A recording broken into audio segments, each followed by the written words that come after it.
Vamos a hablar del bullying, esto es violencia dentro de los centros educativos. Ya vamos a ver cuáles son las características que tiene, cuáles son las conductas que nos tienen que llamar la atención y cuáles son las herramientas que tenemos para poner bajo control esto que en los últimos años se ha transformado en moneda corriente en los centros educativos uruguayos. A modo de adelanto, seguramente si usted sigue la programación de Canal 4, ve graduados y vamos a abrir el capítulo de bullying con esta escena. Esto es enorme, ¿Vos cómo hacés para conseguir esta ropa? Me la regala mi mamá, ella me la cose. Uy, lo que deben gastar en hilo, ¿no tenés algo más chiquito? A ver.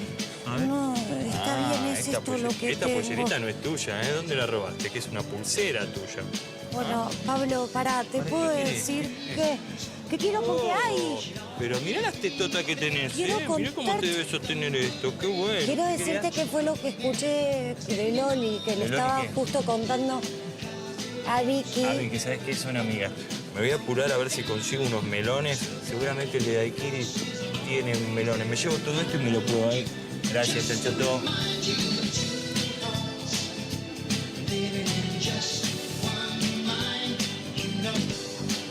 ¿Qué pasa, gorda? ¿Qué pasa? ¿Estás pasando muy mal en el viaje? ¿La comida cómo está? O sea, muy Bien. mal estás pasando, digo, ¿te trata mal la gente? ¿Qué onda? ¿Por qué lloras? Bueno, ahí tenían ustedes esta escena que habla por sí sola, ¿no? No hay que explicar demasiado. Sí. Ahí se está ante precisamente una violencia explícita, ¿no? Graduados trata de un grupo de compañeros, de ex compañeros del colegio, del liceo, ¿no? Va al presente y al pasado. Ayer una escena de cuando ellos eran adolescentes, donde esta chica de esta generación del liceo sufre bullying reiterado por parte de sus compañeros. Está muy bueno Graduados porque aborda esas temáticas sociales. Va de lunes a jueves, los lunes a las 22 y martes y jueves 21:30. Es importante para poderlo ver. Vamos a saludar ahora a Silvana Giachero, que la tenemos acá en piso. Gracias por venir para precisamente hablar sobre bullying y bueno, cuáles son sus características y tanto como padres como maestros, herramientas para poder detectarlo y cómo proceder, ¿no? Claro. Porque a veces se procede incorrectamente y se genera un daño aún mayor en la persona que es víctima de estas acciones. Pero con Magdalena antes teníamos el abordaje también desde una historia, ¿no? Exacto, una historia en primera persona como nos gusta aquí tratar las cuestiones en Buen Día. Vamos a contarles la historia de Sofía, una niña de 11 años que es víctima de bullying desde que comenzó la escuela y muy valientemente se animó a conversar con nosotros, ella y su mamá, porque nos parece importante, más allá del abordaje de la psicóloga, también tener el abordaje de una niña que lo vive, que lo sufre, para que todos ustedes puedan entender qué es lo que pasa cuando un niño es víctima de bullying. Vamos a escucharla. Más o menos la conclusión que era bullying fue en segundo año, segundo, tercero, porque si bien había dificultades que ella afrontaba desde primero, no era bullying la palabra que usábamos en casa. Al principio ella como que lo minimizaba o lo soportaba como si fueran bromas, hasta que en un momento dijo, no aguanto más, me siento mal. Al principio, son como bromas aisladas, hoy te digo una cosa o te equivocás cuando decís algo en la escuela y los compañeros se ríen. Mañana, vas quedando más chiquita porque los demás crecen en altura y vos no, porque Sofía es como pequeña de tamaño, nos reímos de tu altura o te ponemos un apodo o no te incluimos en un juego. Hay distintos grupos, ¿no? Los que son más populares y los que no, entonces como vos no sos de las más populares, vas para el otro lado. Estos últimos años ya las bromas y la recurrencia y la gravedad son mayores porque ellos están manejando todo lo que es las redes, ¿no? Y me decían petiza, se burlaban de mí, hablaban mal de mí, le decían a mis compañeras tipo, ay, mira, ahí viene la loquita ahí. Y yo no quería decirle nada a la maestra porque tenía miedo, tenía miedo, no quería decirle a nadie. Entonces, Te quedabas calladita. Y en casa sí lo contabas. sí, en casa sí. Yo que estaba en las clases por Zoom, me sacaban captura a mí de mi cara, tipo siendo yo que de muecas o no sé. y tipo me sacaban capturas y con una aplicación de stickers redondeaban mi cara y hacían stickers, tipo ponían frases. La institución al principio, bueno, se da por enterada y empieza a hacer algunos movimientos como de abordaje de la temática. Pero siempre es dentro de la clase, un taller, algún encuentro con la psicóloga institucional, tal vez la maestra lo habla con el grupo, pero no a nivel institución masivamente. Los padres en este tiempo, yo con algunos que tengo más confianza, les he contado la problemática, bueno, en oportunidades he pedido ayuda, de que hablaran con sus hijos, a ver si sabían lo que estaba pasando. Muchas veces me han dicho que sí, le ha pasado a otros niños en el grupo. Otros padres no se manifiestan. Lo que más hemos tratado de fortalecer es el diálogo, que ella lo exprese, que no se quede con eso para adentro y no lo manifieste, sino que diga si se siente mal. Ahora Sofía ha pasado por distintas instancias de apoyo psicológico. Ella pregunta mucho por qué le pasa a ella. Ha costado que entienda que no es que ella tiene un problema, porque eso es lo primero que intenta, ¿no? Decirte, bueno, yo tengo un problema, me lo hacen porque soy chica, porque soy petiza. Me lo hacen porque no me he visto bien. O sea, Sofía está afectada psicológica y emocionalmente. Lo que pasa que uno intenta, ¿no? Apoyarla y decirle que, bueno, que es una problemática que tenemos que afrontar. Hay días que no quiere ir a la escuela. Ella, por ejemplo, tiene frases que te dice, por ejemplo, no, dice, igual no importa, igual yo soy invisible, por ejemplo. No van a notar que yo no estoy. Esas cosas que te las dice así como algo, casi te diría como natural. ¿Y qué sentís vos cuando estás en esa situación o cuando hacen cosas que a vos te duelen o te hieren? Triste, mal, porque no me gusta que me lo hagan y además a mí ya me lo hacen desde primero de escuela, entonces tipo no estoy acostumbrada. Se sé que el problema no es mío, pero tipo me dan cosas para tipo defenderme, para no tener y salir corriendo. ¿Y por qué crees que hay niños que te hacen eso?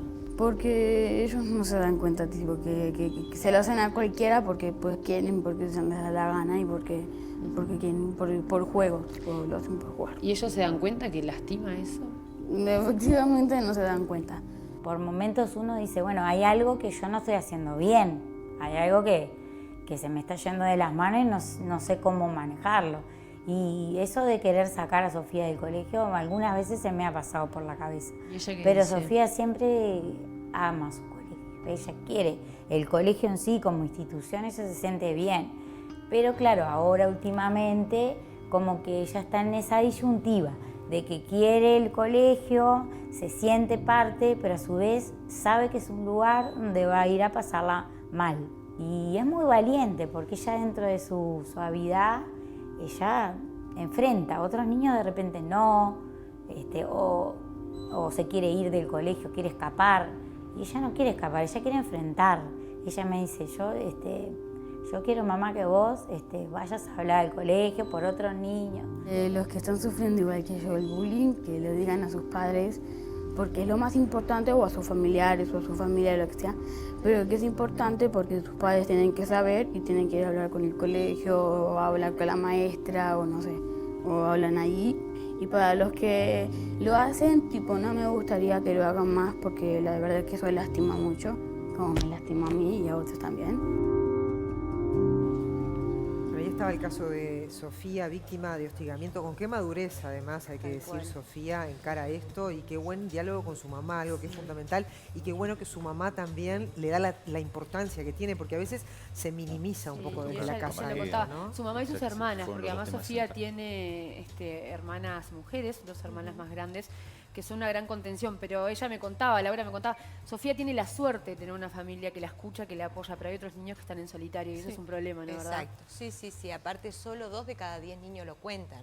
O sea que tenemos 8 niños que en este momento lo están sufriendo en silencio porque justamente como vos decías, María, desconfían en cómo lo van a abordar los adultos y tienen miedo de que haya más represalia, más burla, más estigmatización, y eso hace que muchas veces los niños se callen. Incluso ese pacto de silencio que se genera, alimentado por el síndrome de negación de los centros de estudio que siguen negando la existencia del bullying como una violencia realmente grave y destructiva, es lo que retroalimenta estas dinámicas para que sigan creciendo. Claro, ¿no? el tema es que a veces se puede confundir, ¿no? Y a veces, no, bueno, no hay que ser exagerados, son peleas entre chicos, es natural para la edad, pero lo cierto es que llega a extremos que sí deben llamarnos la atención, ¿no? Entonces digo, ¿cuáles son, digamos, los indicadores para un padre para cuando darnos un hijo llega a su casa y le dice, no quiero ir más a la escuela? Bueno, ese me es el tratan indicador más importante que hay, ¿no? Cuando un niño dice explícitamente no quiero ir a la escuela, es porque algo grave realmente está pasando, porque la escuela es un lugar donde ellos pasan relativamente bien, tienen sus amigos, se divierten, aprenden, tienen actividades recreativas, y cuando un niño empieza a retraerse y a dejar de ir a esas actividades y comienza a poner excusas y le duele la panza reiteradamente y le duele la cabeza todo el tiempo, y el síndrome del domingo, el sábado pasan espectacular, el domingo empiezan a decaer, incluso pueden hasta llegar a enfermarse y hacer fiebre para no ir, ¿no? Toda la gama de lo que tiene que ver con los trastornos del sueño y lo que tiene que ver con que los padres me explican, voy viendo que mi hijo se va apagando, se le va apagando la luz en los ojos, ¿no? Y hay una irritabilidad exacerbada, un estado de alerta permanente. ¿Cuál es el rol de los maestros? Porque solo el niño tiene que ir a decirle al padre, ¿no son los maestros también quienes debieran de detectar esas situaciones? En el año 2013 se hizo una investigación en Uruguay, un equipo de científicos que decía que no solamente entre 2 y 3 de cada 10 niños lo están sufriendo en este momento, y ahora debe haber avanzado, y con la cuarentena debe haber crecido más todavía lo que tiene que ver con el ciberbullying, sino que el 70% de la violencia generada en el bullying se da dentro del aula, delante de los docentes. Esto hace que los chicos pierdan confianza en que pueden contar con el docente. A veces el docente pasa que sin querer dispara esta dinámica, generando un comentario no muy feliz, o algún mote, o el traga de la clase, o el que nunca se saca una nota bien, o el que siempre está distraído. Los exponen, y eso ¿no? puede ser tomado por un chico hostigador o una chica hostigadora y empezar a generar esta dinámica, porque el bullying es una dinámica, no es un hecho puntual, por eso es un infierno. Un infierno porque el chico se ve obligado a ir a un lugar donde va a ser torturado. Y en este marco de la pandemia, ¿no? Los chicos pasaron del acoso en la clase a la tranquilidad en la casa, ¿no? Si bien puede haber casos como el que explicaba esta nena de que sacaban una captura al Zoom, pero ¿cómo es esta vuelta, no? ¿Expresan el miedo? Sí. Vos que tratás con pacientes, ¿cómo va a ser la vuelta de nuevo a lo que viven en sus clases? Bueno, muchos de los chicos que ya venían sufriendo bullying se exacerbó y pasó a las redes como le pasó a Sofía, ¿verdad? O sea, por Zoom, por WhatsApp, lo cual esto agravó la situación porque en lugar de estar protegidos en su casa pasaron a estar totalmente vulnerables y desprotegidos porque el ciberbullying acapara toda la vida de la persona, ¿no? Y perdón, no sabes a dónde van esos stickers, esas fotos, ¿no? Sí, por eso, no, o sea, perdés el control totalmente, ¿no? O sea, que el ciberbullying es mucho más grave y tiene consecuencias más severas que el bullying, ¿ah? Ahora, los chicos que tuvieron la suerte de que no empezaron las clases, el bullying se cortó en el último año al que asistieron presencial y no hubo ciberbullying, en ese caso están totalmente reticentes de volver a las clases. Silvana, y no se puede detectar también al hostigador, es decir, como docente, como maestro en un centro educativo, no se puede detectar cuáles son las personas que de algún modo están ejerciéndole un daño sobre otros chiquilines en esta demostración de superioridad o de poder, digamos. Pero ¿cuál es el móvil para hostigar? Mira, los disparadores que hemos investigado son envidia, celos y secretos a proteger. ¿Ah? Algo que se hizo, una ilegalidad, un delito a su edad, ¿no? Y que alguien puede hablar o alguien lo vio de casualidad y se sabe que puede hablar, entonces comienza esta dinámica de hostigamiento para desacreditar y generar sufrimiento. Bueno, nosotros decimos, lo hacen sin querer. Si hay una parte de los chicos que lo hacen sin querer, hay otra parte que se suma por miedo, para que no se lo hagan, pero hay otra parte que se suma por poder y por la satisfacción que da ese poder, y muchas veces por la satisfacción que da el hecho de ver a otro chico sufrir, humillado, dejado de lado, hacerle el vacío, ¿verdad? ¿Y cuál es el comportamiento de los padres de un hostigador? Porque me imagino que también habrá habido casos donde se presenta, bueno, ¿quién es? Bueno, es fulano. Entonces va y se habla con los papás de fulano. ¿Y qué dicen los papás de fulano? Y generalmente los papás de fulano lo niegan, ¿verdad? Si este chico tiene un perfil un poco oscuro, va a pasar que va a ser muy líder, va a ser muy querido, va a ser muy manipulador, va a saber mentir muy bien, va a ser muy seductor y va a ser un encanto, ¿no? Incluso puede tener adentro de la familia que hostigue a sus mascotas, hostigue a alguno de los padres o incluso hostigue a alguno de los hermanos. Pero queda todo tan disfrazado dentro de un encanto que es muy difícil de romper. No necesariamente, y esto es importante aclarar, tiene que haber un hogar violento para que un chico ejerza o dispare estas dinámicas de bullying, ¿verdad? Son movimientos totalmente diferentes. Bien. Silvana, y cerrando un poco, ¿no? Hoy presentábamos que Uruguay está entre los 20 países con más bullying en el mundo y hace algunos años se hizo una encuesta que 3 de cada 10 niños lo sufren. Sí. ¿Qué nos pasa a nivel país? ¿Y hay una legislación o se pretende cambiar? Porque hablamos mucho de pandemia o de problemáticas y este es un problema porque lleva más al suicidio de muchos niños. Claro, el otro día escuchaba que 3 mujeres han sufrido acoso, ¿no?, a lo largo de su vida. Y acá estamos hablando de 3 niños que están sufriendo de bullying y no hay realmente una preocupación y no se ha abordado una política de Estado para trabajar seriamente y obligar o instalar como dentro del sistema educativo políticas de prevención, porque si el hostigador no tiene nadie que se le sume, no hay bullying. Y no hay intención. Así de simple es. ¿Hay intención de generar algo a nivel país? Y bueno, vamos a ver ahora. Nosotros presentamos en el año 2016 un proyecto de ley de bullying que nunca se movió, que generó mucho pánico en su momento, que se generó mucha revuelta y confusión al respecto y quedó ahí paralizado. Esperemos que este proyecto de ley vamos a hacer todo para sacarlo y volverlo, porque el proyecto de ley está enfocado primero en la prevención, que tiene que ver con esto, enseñarle a los niños que eso genera daño y lastima. ¿Bien? Para que se unan a la víctima y no generen empatía con el depredador. ¿Bien? Y por otro lado, después todo lo que tiene que ver con la sanción, si los centros de estudio, que son los responsables legales, no toman medidas al respecto cuando hay una denuncia. Silvana, muchísimas gracias por haber venido. No, Yo igual estaba pensando que esto como que se ha puesto de moda el término en los últimos años, pero que siempre existió en los centros educativos.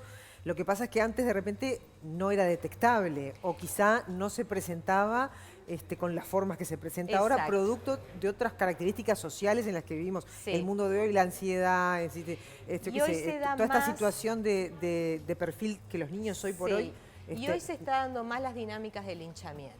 O sea, hoy estamos asistiendo como a un retroceso en la sociedad de volver a la época de la Inquisición en nuevas modalidades, y el bullying es una de las nuevas modalidades y mucho más violentas y agresivas. Y qué difícil la toma de decisiones de los padres. También ella decía, yo no la quiero sacar del colegio, pero a veces supongo que estarás en contacto con padres que le dicen, sí, sacala, pero ¿por qué no sacar al que está hostigando y sí se tiene que ir el que es hostigado? Porque siempre se disculpa al que está hostigando, incluso se lo disculpa diciendo que pobrecito, lo que pasa que en su casa qué. Entonces lo que estamos haciendo los adultos es reproducir la violencia porque estamos justificando lo que a él le hacen en la casa, diciendo que lo que él hace en la escuela es por algún motivo. O se dice de la víctima que es aniñada o aniñado, no tiene personalidad, bueno, que vaya a un colegio acorde a sus condiciones. Y bueno, no es así. No.